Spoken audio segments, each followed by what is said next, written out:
donya kuwi minangkane mampir ngombe, kudu nrimo, kudu sabar, kudu ngomong karo awake dhewe uga wong liya.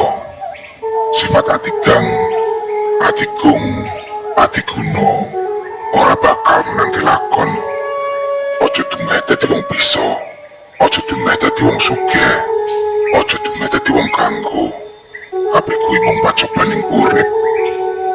Balung bisa ajur, bondo bisa entek. Wong bagus ora salawase, wong ayu ora sak suwene. Ora ana sing langgeng saliyane Gusti Allah Subhanahu wa taala. Sing jujur aja ngapusi, sing pinter aja keblinger. Nek kowe krasa lara dijiwit, ya mbok aja njiwit wong liya. Sing eling yo ngger,